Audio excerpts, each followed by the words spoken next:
মাধ্যমিক 2027 ভৌত বিজ্ঞান কাঁপিয়ে দেওয়ার জন্য অ্যাডভেঞ্চার একাডেমির অন্যান্য সিরিজগুলোর পাশাপাশি এই বছর একটা নতুন সিরিজ ইন্ট্রোডিউস করা হয়েছিল যার নাম বিগ ব্যাং। আমি ভাবতেও পারিনি এই সিরিজটা তোদের এত পছন্দ হবে। আগের সপ্তাহে বিগ ব্যাং এর ভিডিও আসেনি, আমার কাছে কত মেসেজ এসেছে তুই চিন্তা করতে পারবি না। ফাইনালি আজকে তোদের জন্য বিগ ব্যাং 50 এর 5 নম্বর ক্লাস নিয়ে আমি চলে এসেছি। এই 50টা প্রশ্নে শুধুমাত্র সেকেন্ড সামেটিভ থাকে না, সেকেন্ড সামেটিভের কোশ্চেন তো করাবোই, তার সাথে যাতে তোরা ফার্স্ট সামেটিভটাকে ভুলে না যাস সেখান থেকেও কিছু প্রশ্ন নিয়ে এসে করাবো। চল ধামাকা শুরু করা যাক। হ্যালো এন্ড ওয়েলকাম সবাইকে আমার ইউটিউব চ্যানেল অ্যাডভেঞ্চার একাডেমির আরো একটা নতুন ভিডিওতে। আমি তোমাদের মেন্টর সৈকত দাস। সবাই হয়তো জানিস বিগ ব্যাং এর প্রশ্নগুলো মেইনলি শর্ট কোশ্চেন টাইপের হয়, যেগুলো কনসেপচুয়াল হয়, যেগুলো পরীক্ষাতে বারবার দিয়েছে সেই রকম থাকে। তার পাশাপাশি তুই দেখতে পাবি আফটার সেকেন্ড সামেটিভ আমি আমার এই চ্যানেলটার মধ্যে 36 নম্বরের এমসিকিউ ভিএসকিউ এর সেপারেট প্রিপারেশন করাবো, 18 নম্বরের এসকিউ এর সেপারেট প্রিপারেশন করাবো। তার ফলে যে শুধুমাত্র অ্যাডভেঞ্চার একাডেমির চ্যানেলটার সাথে যুক্ত থাকবে 90 এর মধ্যে 54 তার তো এমনি প্রিপারেশন হয়ে গেল। এবং ওই 54 নম্বর তুই পাবি, যা করাবো তার বাইরে কিছু দেয় না, যেটা করাবো সেটা ছাড়বি না, তার বাইরে কিছু পড়বি না, তোকে 100 পাওয়ানোর দায়িত্ব আমার। চল শুরু করা যাক। প্রথম যে প্রশ্নটা আছে সেটাই একটা ভীষণ কনসেপচুয়াল প্রশ্ন। বলেছে তিনটি রোধ R1 R2 এবং R3 যারা সমান্তরাল সমবায়ে যুক্ত আছে, খুব ভালো কথা। এবং সেখানে দিয়ে দিয়েছে যে R1 রোধটার মান সবচেয়ে বেশি আর R3 রোধটার মান সবচেয়ে কম। Very good. বলেছি এদের মধ্যে প্রবাহ মাত্রা যথাক্রমে I1 I2 এবং I3 হলে, মানে যথাক্রমে দিয়ে দিয়েছে, মানে দাদা R1 এর মধ্যে দিয়ে I1, R2 এর মধ্যে দিয়ে I2, R3 এর মধ্যে দিয়ে I3, রাইট? আমি বললাম একদম রাইট ভাই। বলেছে কোনটির মান সবচেয়ে বেশি, মানে এই প্রবাহ মাত্রাগুলোর মধ্যে কোনটার মান সবচেয়ে বেশি। ইউজুয়ালি ছেলেমেয়েদের একটা ধারণা থাকে, কি জানিস? আমি এই ধারণাটা প্রথমে একটু ভেঙে দিতে চাই। যারা আমাদের ব্যাচের মাধ্যমে চলতরিত্রা পড়েছিস অথবা যারা আমার চলতরিতের মোস্ট ইম্পর্টেন্ট কোয়েশ্চেন বা ওয়ান শট গুলো দেখেছিস তাদেরও নিশ্চয়ই ধারণাটা একদম পরিষ্কার থাকবে। ধর এটা একটা রোধ আছে, অনেকে ভাবে এখান থেকে যদি 5 অ্যাম্পিয়ার কারেন্ট যায় তাহলে এই রোধের মধ্যে দিয়ে যাওয়ার পর বুঝি সেই কারেন্টটা কমে 3 অ্যাম্পিয়ার হয়ে যায়। একদম নয় ভাই। রোধ কারেন্টের প্রবাহটাকে জাস্ট একটু স্লো করে, ওটাকে কমিয়ে দেয় না। এই রোধের মধ্যে দিয়ে যাওয়ার সময় এই কারেন্টটা যতটা স্পিডে যেতে পারতো, রোধ থাকার কারণে সেই স্পিডটা একটু কমে যায়, সেই গতিটা একটু কমে যায়, ও একটু স্লো হয়ে যায়, কিন্তু সে কমে যায় না কোনো মতেই। এই ধারণাটা যদি পরিষ্কার থাকে আশা করবো এবার তুই বুঝে গেছিস যে দাদা যেখানে রোধ সবচেয়ে বেশি, যেখানে রোধ সবচেয়ে বেশি, যেখানে বাধা সবচেয়ে বেশি, সেখানে কারেন্ট সবচেয়ে কম। তার মানে সবচেয়ে কম কোনটা হবে? I1। আর যেখানে বাধা সবচেয়ে কম সেখানে কারেন্ট সবচেয়ে বেশি, তার মানে কোনটার মান সবচেয়ে বেশি হবে? I3 এর মান সবচেয়ে বেশি হবে। আশা করতে পারি একদম পরিষ্কার আছে। নেক্সট প্রশ্ন বলেছে R1 এবং R2 দুটি রোধের সমান্তরাল সমবায়ের তুল্য রোধ হচ্ছে বড় হাতের R। খুব ভালো কথা। তাহলে নিচের কোন সম্পর্কটি ঠিক নয়? দেখবি আমি তোদেরকে আমার ব্যাচের চলতরিতে দুটো ক্লাস দিয়েছিলাম, ইউটিউবে সবাই করতে পারবি, চলতরিত 1 চলতরিত 2, আমরা 5টা ক্লাস করেছিলাম, তার মধ্যে দুটো ক্লাস দিয়েছি। তার পাশাপাশি চলতরিতে সব অঙ্কের ভিডিও দিয়েছি একটা। তার পাশাপাশি চলতরিতের ওয়ান শট আগের বছরেরটা দেওয়া আছে, যেটা করলে এই বছরে একদম হয়ে যাবে। তার পাশাপাশি চলতরিতের মোস্ট ইম্পর্টেন্ট কোয়েশ্চেনের দুটো ভিডিও দেওয়া আছে। আর কি দরকার পড়ে ভাই? আমাদের ব্যাচের অঙ্কের ভিডিও করানোর কথা ছিল, ওটা ইউটিউবে করিয়েছিলাম, সব ধরনের অঙ্ক করানো আছে। তোরা সেই সমস্ত জিনিসগুলো করতে গিয়ে নিশ্চয়ই দেখেছিস সমান্তরাল সমবায়ের তুল্য রোধের মান প্রত্যেকটা ইন্ডিভিজুয়াল রোধের থেকেও ছোট হয়, আর শ্রেণী সমবায়ের ক্ষেত্রে তুল্য রোধের মান প্রত্যেকটা ইন্ডিভিজুয়াল রোধের থেকেও বড় হয়। এই কনসেপ্টটা তোর কাছে নিশ্চয়ই পরিষ্কার। তার মানে দাদা আমি একটু সঠিকগুলোকে প্রথমে দেখি। বলছে তুল্য রোধের মান প্রত্যেকটা ইন্ডিভিজুয়াল রোধের থেকে কম হয়, তার মানে একটা ইন্ডিভিজুয়াল রোধ তুল্য রোধের থেকে বেশি, এটা তো একদম পারফেক্ট কথা আছে। একটা ইন্ডিভিজুয়াল রোধ তুল্য রোধের থেকে বেশি, একদম পারফেক্ট কথা আছে। আচ্ছা দুটো রোধের যোগফল যদি প্রত্যেকটা ইন্ডিভিজুয়াল রোধ তুল্য রোধের থেকে বেশি হয় তাহলে সেই দুটো যোগফল তুল্য রোধের থেকে বেশি হবে। আমি বললাম একদম, তার মানে এইটাও পারফেক্ট কথা আছে। তার মানে অ্যান্সার হয়ে গেল দিস ইজ, যে এটা ভুল কথা আছে। তুল্য রোধের মানটা দুটো রোধের যোগফলের থেকে কি করে বেশি হয়ে যাচ্ছে দাদা? এটা একদম ভুল আছে, কোনটা ঠিক নয়? Option number D. আশা করতে পারি একদম মাথার মধ্যে ফিজিক্যাল সায়েন্সের যে কনসেপ্টটা ছিল এটা পলিশ হয়ে যাচ্ছে।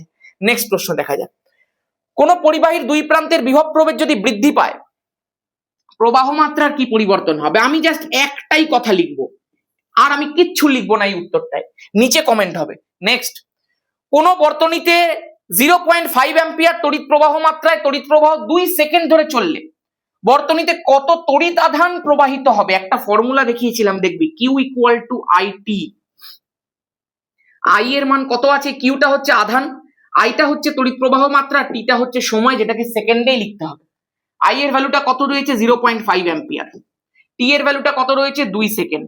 তাহলে খুব সহজ হয়ে গেল দাদা, 5/10 ইন্টু 2 মানে 1/2 ইন্টু 2 মানে 1। এবার যেহেতু এসআই তে রয়েছে ওই জন্য কুলম্ব বসিয়ে দিলাম, শেষ। নেক্সট প্রশ্ন, আপাত ও প্রকৃত প্রসারণ গুণাঙ্কের মধ্যে কোনটি পাত্রের প্রসারণ গুণাঙ্কের উপর নির্ভরশীল? বারবার করে তাপের ওয়ান শটটাতে শিখিয়েছিলাম, বারবার করে ব্যাচের মধ্যেও শিখিয়েছিলাম যে প্রকৃত প্রসারণ তোর মনে হতে পারে নির্ভরশীল, বাট অ্যাকচুয়াল উত্তর ইজ দা আপাত প্রসারণ। আপাত প্রসারণ গুণাঙ্কটা পাত্রের প্রসারণ গুণাঙ্কের উপর নির্ভরশীল। আশা করতে পারি মনে আছে। কারণটাও যারা জানিস না ওয়ান শটটা দেখে নে তাপ চ্যাপ্টারের, আমাদের চ্যানেলের প্লেলিস্ট সেকশনের মধ্যে যা, ওখানে ওয়ান শটের ফোল্ডার পাবি। সুবিধার জন্য আমি নিচে পিন কমেন্টে দিয়ে দিলাম, ঠিক আছে? ভিডিওটা দেখার পরে গিয়ে ওয়ান শট গুলোকে চেক করবি নতুন হলে। চল এবার দেখে নে তাহলে কোনটা হলো আপাতটা নির্ভর করে। নেক্সট, এমন একটি পদার্থের নাম করো যার উপর চাপ বাড়ালে তার রোধ কমে। খুব গুরুত্বপূর্ণ প্রশ্ন এটা হতে পারে কার্বন গুঁড়ো। কার্বন গুঁড়োর ওপর যদি তুই চাপ বাড়িয়ে দিস তাহলে তার রোধটা কমে যায়। খুব আনকমন একটা প্রশ্ন, অনেক বইতে থাকে না। নেক্সট প্রশ্নটা দেখা যাক কি বলে দিয়েছে। অ্যাকোয়া ফর্টিসের সংকেত হলো, 9 এর প্রশ্ন, নিচে কমেন্ট করো। নাইট্রোলিম হলো ড্যাশ এবং কার্বনের একটা মিশ্রণ, ক্যালসিয়াম সায়ানামাইড এবং কার্বনের একটা মিশ্রণ। কালারটা নিচে কমেন্ট করবে। কি কাজে ব্যবহার করা হয় নিচে কমেন্ট করবে। এই প্রশ্নগুলো যারা পারছিস না, আমি কিছুদিন আগে অজৈব রসায়নের সমস্ত বিক্রিয়া, সেটা অ্যামোনিয়া হোক, H2S হোক, নাইট্রোজেন হোক, অ্যাসিড হোক, প্রত্যেকটা বিক্রিয়া কি করে লিখতে হয় সেই শিখিয়ে একটা গোটা ওয়ান শট দিয়ে দিয়েছি, যেটা করলে অজৈব রসায়নের 95% কভার আর 5% মোস্ট ইম্পর্টেন্ট কোয়েশ্চেন দিয়ে কভার হয়ে যাবে। আর যারা ব্যাচে আছিস তাদের তো সবই করিয়ে দিয়েছি, কোনো চিন্তা নেই। ইউটিউবে যারা পড়ছিস তাদের জন্য ওই ব্যবস্থা করে দিয়েছি, তোরা গিয়ে দেখে দিতে পারিস। সমস্ত বিক্রিয়াতে নিজে থেকে লিখতে পারবি, গ্যারেন্টি আমার। নেক্সট, ফেরিক ক্লোরাইড দ্রবণে অ্যামোনিয়া গ্যাস চালনা করলে ড্যাশ বর্ণের অদক্ষেপ পড়ে। এটা লালচে বাদামি বর্ণের অদক্ষেপ পড়ে। তোরা আমাকে বলবি এই অদক্ষেপটার সংকেতটা কি? সংকেত লিখতেও শিখিয়েছিলাম কিন্তু ওই ভিডিওটার মধ্যে, ওয়ান শটটার মধ্যে।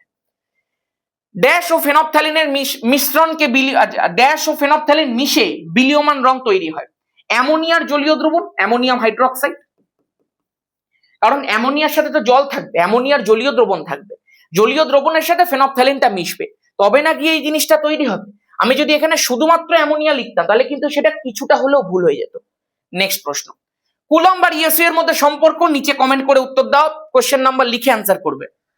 অনার্দ্র CaCl2 সঙ্গে অ্যামোনিয়ার বিক্রিয়া উৎপন্ন জুট যৌগের সংকেত, মানে জাস্ট জুড়ে যাবে, CaCl2.8NH3। এই জুট যৌগ কাকে বলে? এক্স্যাক্ট পুরো জিনিসটা কিভাবে হয় সেটা আমি জৈব রসায়নে তোদেরকে শেখাবো। জৈব রসায়ন মুখস্থ করা জিনিস নয়, হেভি ইন্টারেস্টিং জিনিস। পরবর্তীকালে দেখতে পাবি জৈব রসায়ন কত বড় লেভেলে অ্যাপ্লিকেশন শেখাবো তোকে আমি। H2S গ্যাসের মধ্যে লেড অ্যাসিটেট দ্রবণে ভেজানো কাগজ ধরলে কাগজটি হয়ে যায়, কি হয়ে যায়? ড্যাশ হয়ে যাবে, এখানে একটা ড্যাশ থাকার কথা, তাহলে কালো হয়ে যাবে এখানটা, ঠিক আছে? অ্যান্সার হয়ে যাবে কালো, একদম পরিষ্কার। কিসের অদক্ষেপ পড়ে? লেড আছে, লেড সালফাইড। নেক্সট প্রশ্ন, ওলিয়াম হলো ড্যাশ এবং ড্যাশের মিশ্রণ, সালফিউরিক অ্যাসিড এবং তার সাথে সালফার ট্রাইঅক্সাইড। তোরা বলতো কি ধরনের সালফিউরিক অ্যাসিড? বারবার করে বলে দিয়েছিলাম বিক্রিয়াটার মধ্যে। নেক্সট প্রশ্ন, সোডিয়ামের সঙ্গে অ্যামোনিয়ার বিক্রিয়ায় সোডামাইড তৈরি হয়, NaNH2, ঠিক আছে? নেক্সট প্রশ্ন, সোডামাইড, এবং এই বিক্রিয়াটার মাধ্যমে প্রমাণ হয় যে অ্যামোনিয়ার মধ্যে হাইড্রোজেন আছে। বলেছে অ্যামোনিয়া থেকে উৎপন্ন সদ্যজাত নাইট্রোজেন ক্লোরিনের সঙ্গে বিক্রিয়া করে ড্যাশ নামক একটা হলুদ রঙের তৈলাক্ত বিস্ফোরক পদার্থ উৎপন্ন করে, NCl3 হবে, নাইট্রোজেন ট্রাইক্লোরাইড হয়েছে। নেক্সট, H2S এর শুষ্ককরণে কোন পদার্থ ব্যবহার করা হয়? ফসফরাস পেন্টক্সাইড, P2O5, বারবার করে শেখানো জিনিস এগুলো। নেক্সট প্রশ্ন, তরল নাইট্রোজেনের একটি ব্যবহার হিমায়ন গ্রুপে ইউজ করা হয়। নেক্সট, ধাতবমূলক শনাক্তকরণে হাইড্রোজেন সালফাইডের কোন ধর্মের প্রয়োগ করা হয়? ধাতবমূলক গুলোর জন্য অদক্ষেপণ ধর্ম আমরা বারবার করে পড়েছি, তাই না? তাহলে কোন ধর্মের ইউজ করা হচ্ছে এখানে? অদক্ষেপণ ধর্ম। H2S এর ক্ষেত্রে তো অদক্ষেপণ ধর্ম খুব ফেমাস, তাই না?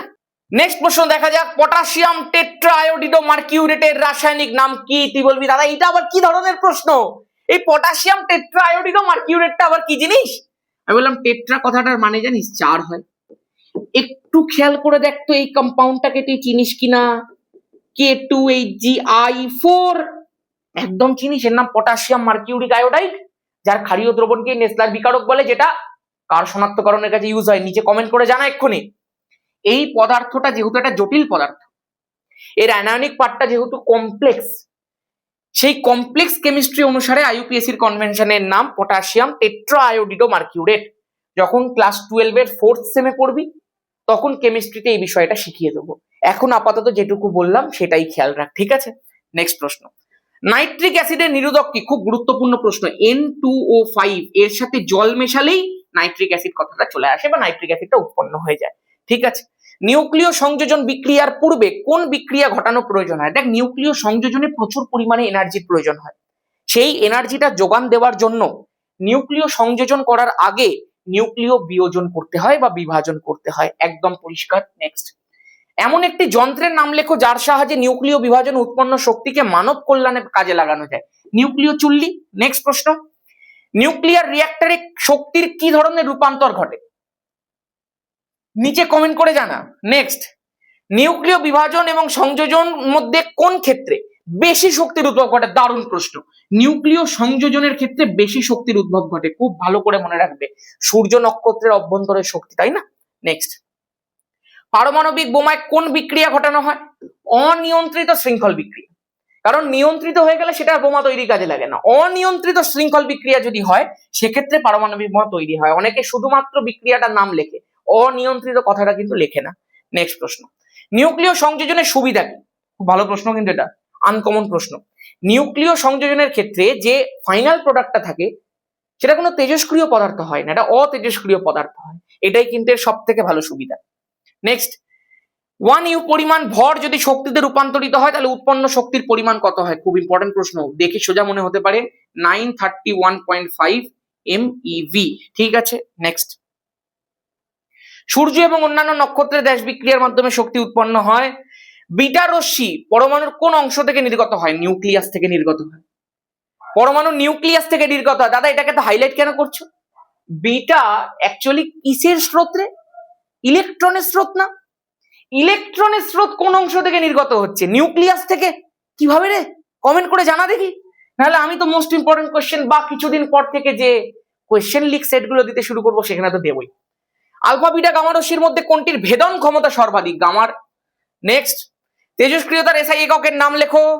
নেক্সট প্রশ্ন, এ একটি তেজস্ক্রিয় মৌল, আচ্ছা এ একটি আলফা কণা ও পরপর দুটি বিটা কণা নিঃসরণ করছে, খুব ভালো কথা। তারপরে সে বি মৌলে রূপান্তর হচ্ছে, আচ্ছা এ এবং বি এর মধ্যে সম্পর্ক কি? দেখ তো একটুখানি, ধর এ রয়েছে, আমি ধর বললাম এখানটার তলায় যে প্রোটন সংখ্যাটা সেটা হচ্ছে ছোট হাতের এ, বা আমি কনফিউশন এড়ানোর জন্য বললাম এটা ধর এক্স, আর ভর সংখ্যাটা ধর ওয়াই হলো। আমি যদি বলি এখান থেকে একটি আলফা কণা বেরিয়ে যাচ্ছে, তাহলে একটি আলফা কণা বেরিয়ে গেলে ভর সংখ্যা কত একক কমে? 4 একক কমে যায়, তাহলে y-4 হয়ে গেল। এবং যেহেতু প্রোটন সংখ্যারও পরিবর্তন ঘটছে সেই কারণে এ মৌলটার এ থাকবে না, কারণ এক একটা মৌলের ক্ষেত্রে প্রোটন সংখ্যাটা নির্দিষ্ট, প্রোটন সংখ্যাটাও তো 2 একক কমে যাবে। আমি বললাম সাপোজ এখান থেকে সি তৈরি হয়ে গেল, ঠিক আছে? এখানে যদিও ম্যাটার করবে না কিছু, জাস্ট শেখানোর জন্য বলছি। ধর ওয়াইটা 4 একক কমলো আর এক্সটা 2 একক কমে গেল, ঠিক আছে? এইবার এই যে জিনিসটা তৈরি হলো, যেটা একটা আলফা বেরোনোর পরে তৈরি হয়েছে, যেখানে ভর সংখ্যা 4 কমেছে, যেখানে প্রোটন সংখ্যা 2 কমেছে, সেখান থেকে বলেছে পরপর দুটো বিটা কণা নিঃসরণ হচ্ছে, মানে একটা নয়, পরপর দুখানা বিটা বেরিয়ে যাচ্ছে। যখনই পরপর দুটো বিটা বেরিয়ে যাচ্ছে ভর সংখ্যাটা তো অপরিবর্তিত থেকে যাচ্ছে, y-4 থাকছে, বাট বিটা যদি বেরোয় তাহলে তো প্রোটন সংখ্যা 1 একক করে বাড়তে থাকে। x-2 ছিল, দুটো বিটা বেরোনোর ফলে x-2 এর সঙ্গে 2 যোগ করে আবারও x হয়ে গেছে, এবং বলে দিয়েছে ঠিকই আমাকে যে বি মৌল তৈরি হয়, বাট তুইও জানিস সেম মৌলই তৈরি হবে। এবং এই যে দুটো মৌল তাদের মধ্যে সম্পর্ক কি বলতে বলেছে? ভাই যদি দুজনের প্রোটন সংখ্যা সেম হয় তাহলে মৌল দুটো পরস্পরের আইসোটোপ হয়, এবং এটা আমি বারবার করে মনে রাখতে বলি যে একটা মৌল থেকে যদি একটা আলফা আর পরপর দুটো যদি বিটা কণা নিঃসরণ হয় তাহলে প্রাথমিক আর অন্তিম মৌল একে অপরের আইসোটোপ হয়। ঠিক আছে, বুঝতে পারলাম। প্রথমে 4 কমলো, 2 কমলো, দুটো বিটা বেরোলো, 2 বেড়ে গেল। এইটা যেমন ছিল তেমন থাকলো, এইটা নিয়ে কোনো আমার গল্প নেই। শুধুমাত্র যেহেতু এইটা আর এইটা যেহেতু সেম হয়ে যাচ্ছে, যেহেতু দুজনের প্রোটন নাম্বারটা সেম হয়ে যাচ্ছে, সেই জন্য এরা পরস্পরের আইসোটোপ হচ্ছে। গল্প শেষ। নেক্সট, ক্যান্সার চিকিৎসায় ব্যবহৃত হয় তেজস্ক্রিয় আইসোটোপ কোবাল্ট 60। ঠিক আছে, নেক্সট, বৈদ্যুতিক মোটরের ব্রাশ ড্যাশ দ্বারা নির্মিত, গ্রাফাইট দ্বারা নির্মিত। নেক্সট প্রশ্ন আমি লিখে দিচ্ছি। নেক্সট প্রশ্ন, অ্যাম্পিয়ারের সন্তরণ সূত্রে চুম্বক শলাকার উত্তর মেরুর বিক্ষেপ ব্যক্তির বাম হাতের দিকে হবে। এইটা আবার কমেন্টে বলেই দিলাম, বাম হাতের দিকে হবে। ফ্লেমিং এর বামহস্ত নিয়মে মধ্যমা ড্যাশ নির্দেশ করে, নিচে কমেন্ট করে জানাও। বার্লো চক্রে পারদকে ঘিরে থাকে ড্যাশ একটি ড্যাশ আকৃতির চুম্বক। পাতি প্রশ্ন হয়ে গেছে, অশ্বক্ষুর আকৃতির চুম্বক, তাই না? অশ্বক্ষুর আকৃতির চুম্বক। এসি মোটরে কমিউটেটরের পরিবর্তে কি ব্যবহার করা হয়? স্লিপ রিং ব্যবহার করা হয়। দারুণ প্রশ্ন, স্লিপ রিং ব্যবহার করা হয়। নেক্সট প্রশ্ন দেখা যাক।